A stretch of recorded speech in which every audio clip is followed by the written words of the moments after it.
several times for the questions, and you never were able to I wasn't. to give them to me. So It let's go. It wasn't. It wasn't that I wasn't able. It's because I didn't want to. This is a once-in-a-lifetime opportunity for me. In all seriousness, I know this is awkward for you. I know you don't like this, so I'm going to make it go as long as I can. Just kidding. What does it mean to you to have this honor and to be in the company that you're going to be in? Well, seriously, and that's tough to do here, but it's very humbling. And when you do this for 44 years and 34 years here, you come across a lot of people, and I thought about it. Everybody that's in this Hall of Fame I have worked with, from Tom Vandegrift to Ian, basically, if you go through the 50-year history of the club. And there are, am I deserving? Yes, you are. But I'm just saying, it is from that perspective, you think of all the people and all the events, it's kind of nice to be recognized. So what are those things that pop into your mind when you start reflecting on your time here? What are those? Who are the people? What are the moments? Well, I said this yesterday on the ticket, and you would think that, the World Series, obviously, in 10 and 11, and, Ian becoming the latest member of that team, which were arguably the best teams in Rangers history. But for me, it's going back. I started here in the fall of 1984, and I had worked for the Baltimore Orioles for 6 years, and the teams were pretty good. We went to 2 World Series. 1980, we won 100 games and didn't make the playoffs. The Yankees won 103. And so I came here, with a lot of hope in the fall of 1984, and in 1985, we lost 99 games.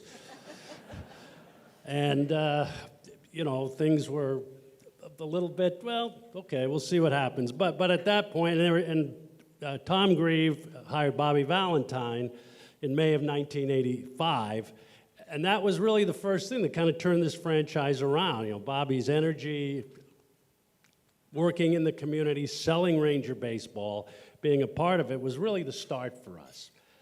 And then you move on 4 years later, and we signed Nolan Ryan. And that was really, for me as a public relations person, the Rangers had not exactly been big in the national media. And Nolan, changed that whole dynamic for us. We became a much bigger story on the national level.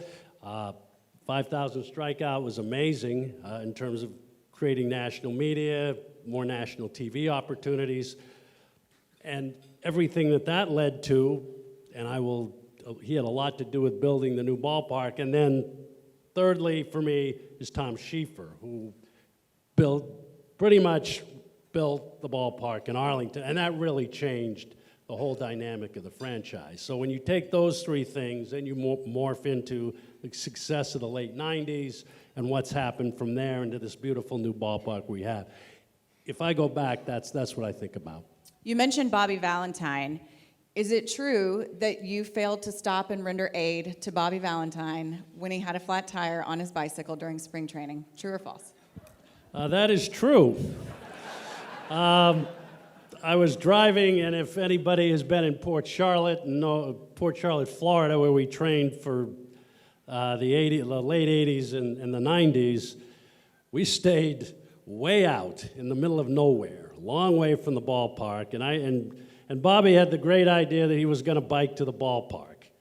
And one morning, he's standing there on the side of the road, and I was totally oblivious, and I drove right by him. And this was probably 5 or 6 miles from the ballpark. And when he got there, and I, again, had no clue. I was probably thinking about something else, I'm sure. Definitely. What writer was going to yell at me that day or whatever. But yes, that is true. Okay. And how was it received? Did you? It was not received very well, if I remember correctly. I don't think he was very happy with me. I'm going to ask you one that people always ask me that I find it impossible to answer. One of them's easier than the other. Who's been your favorite, or at least a couple, And who's been the most difficult to work with? Come on. It's I can't. And on the favorite, I mean, there have been a number of players, that have been, and both from the way they've dealt with the media and the way they've conducted themselves, from the late 70s when I was in Baltimore right up to the present time. It's really tough for me to answer that question. I don't want to single out anybody. Michael was great, of course. Nolan, really, there's a ton of guys that would help. That would help if we needed something. Guys that you could go to. The other's question. Again, this is there've been some tough ones. Kevin Brown was not a real peach with the media. Roger Pavlik refused to talk to the media for an entire season. Guys like that. Okay, I'm proud of But one year in Boston, I had Manny Ramirez, Kurt Schilling, David Wells. There were like 4 or 5. Josh Beckett wasn't great. So yes, there've been a number of those kind of guys, and we try to forget those. Trust me, I'm in a very similar situation in that regard. Before I ask about this, it should be mentioned that you were the recipient of the Good Guy Award for the Rangers, right? That was the year after Buck Showalter kind of ran me out, but yes, the writers saw. The writers were nice enough to do it. They wanted you to be rewarded for that. That was in 2004, but 20 years prior, the first recipient of the Harold McKinney Good Guy Award went to, do you remember? Tom Grieve, I believe. Dave Stewart. Dave Stewart. Remember the story? Oh, with Dave yes. Stewart? Do I really have to tell this story? Okay. Can I tell the... It's a great story. In my defense, I got this from your lovely bride of 44 years, Harriet, God bless her. So she gave me all this ammunition, so I feel like it's fair game. Okay, I'll try to tell it as... So I had been here, this was in February of 1985, and let's just say that the Dave Stewart was our pitcher, had been awarded the Good Guy Award. 3 days before the Good Guy Award, Dave Stewart got into a little trouble in Los Angeles, and I'm just going to leave it at that.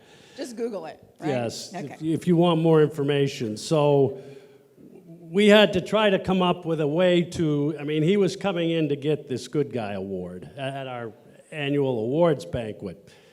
And as it turned out, he got a standing ovation. And his last line, and I will never forget this, was, even good guys make mistakes. And he got a standing ovation, and we traded him in July, and he went on to win 20 games 6 times for the Oakland A's. So, okay, but that happened so early in your career. How did you evolve? Have you always been this way, or how did you evolve your? You're kind of like a mad scientist. You're brilliant, but sometimes I'm like, what is going on in his head? Like, how? Well, when you work for these baseball organizations, you basically have to think, what is going to happen? And you try to be optimistic all the time, but it doesn't always turn out that way. Yeah, but did you have this style at Georgetown? Were you? Well, did you know from an early age? Were yes, you very yeah. convinced about? I was always a very Type A personality. I got a technical foul one day at Georgetown. As an SID? When I was doing the radio. Okay. I yelled at the referee, and they teed me up when I was on the air. So yes, it's always kind of been that kind of style. Yes. That kind of style. Right. Yes. Okay. For good or for bad? For good, and it's both, right? August 1989, your son Christopher is born. You weren't there. No cell phones. Where were you? I was in Toronto. Now this is. He was early. He was early. To my defense, okay, on this one.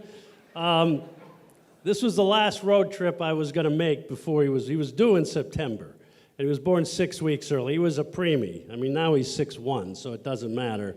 But in those days, so I was on the road trip in Toronto, and ironically enough, I was at the movie Parenthood that night. We had a day game in Toronto, and Dan Shimmick, who was our traveling secretary at the time, and I went to see Parenthood. So I get back to my room, and again, this was way before cell phones, and the light is flashing on my phone, and I call, and they say, well, your wife has been rushed to the hospital. It's not that funny, but I mean, she had been rushed to the hospital to give birth to your son, and everything is probably going to be okay, which his lungs were not totally developed, and he ended up being in the hospital for about 6 weeks in those days, and the one caveat to that was, but he had been there about 2 weeks, and the doctor one day said, well, he might be ready to come home. And I said, well, he can't really come home now because Nolan's going for his 5,000th strikeout tomorrow night. I can't, I really can't, I don't have time right now to do this. So as it turned out, he was in another 2 weeks, and it worked out. Sorry, Chris. Oh, that's amazing. Yeah, Harriet gave me that one too, so you beat me to it, so thank you for that. I thought I would beat you to that. Yeah, well, thank you. That was coming. Yep, you did. Okay, when I think about, when you came back, and then obviously we went on those runs, and they were, so magical, but I also got to see a different side of you. I got to see I got the full John Blake experience at Yankee Stadium. I'm not going to make you tell that story. Right. Well, you did charge the field. I did not charge the field. That dude cussed me out, and I cussed him out back. Sorry. But I remember we were going to New York and Wash. And Wash was completely different. It was a total departure from what we had previous. What was it like working with him? And especially, I just remember wondering how he would be received with the New York media and how kind of you enjoyed or what your impressions were of that experience, having that firsthand look at it.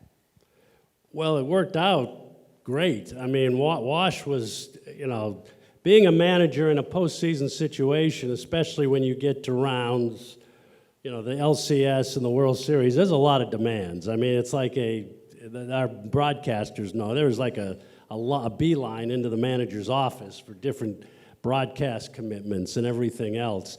And Wash really did enjoy this. I mean, he really enjoyed the whole postseason. You all may remember the Little Wash in 2010, and that kid was getting so much attention that one day we brought Little Wash out to the dugout, and Wash came out with him. And the poor kid was petrified. I mean, there must have been 100 people there, shooting. And Wash was great with this little kid, and he made him feel so welcome.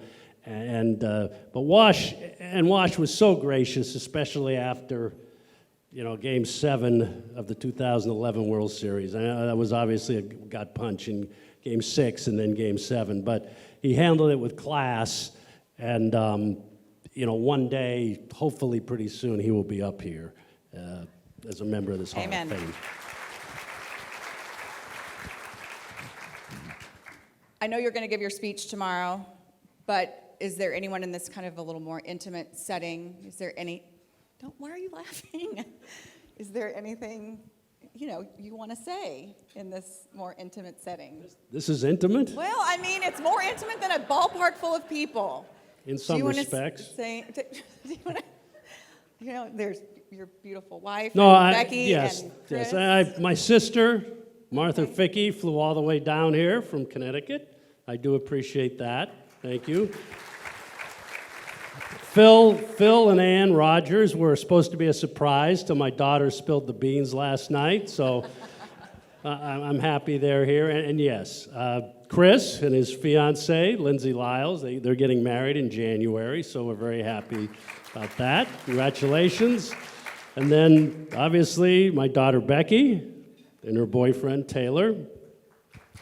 And of course, my wife, and she'll get this. But I mean, being married to me for 44 years, obviously in this job, and Rob Matwick and people who've been PR guys can relate, you're not around that much, especially during the season. And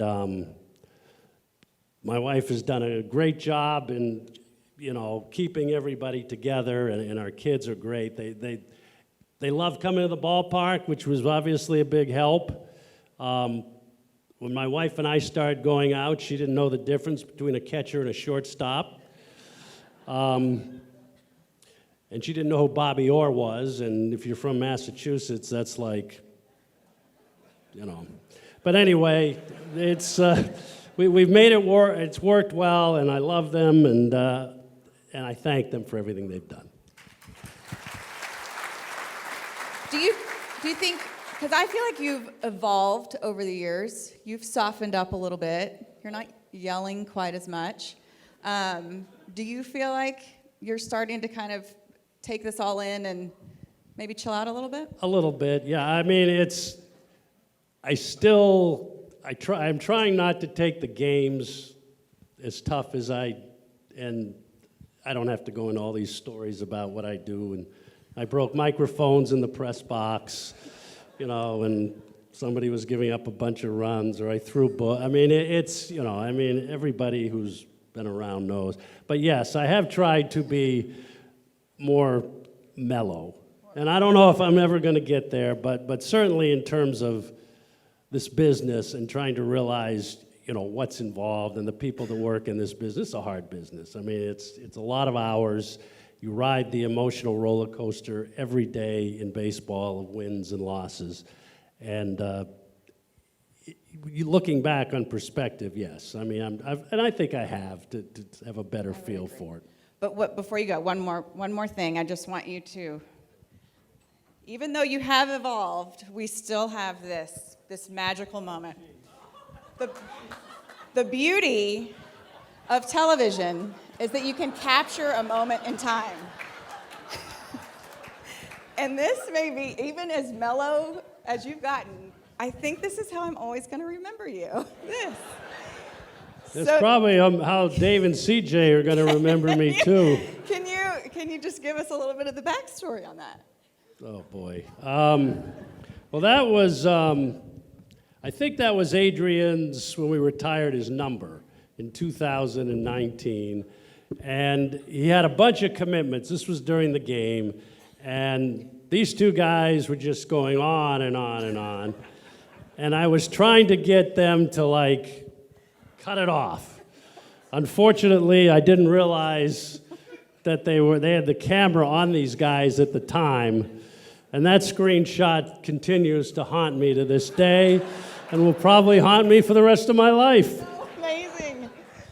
Well, in all seriousness, I'm proud to call you a friend. I'm thankful that you've been my boss over the last several years. You're very deserving of this honor, and I am super stoked to have been here with you today. So thanks for having me. Well, thank you. And thank you for being easy on me. Kind of easy.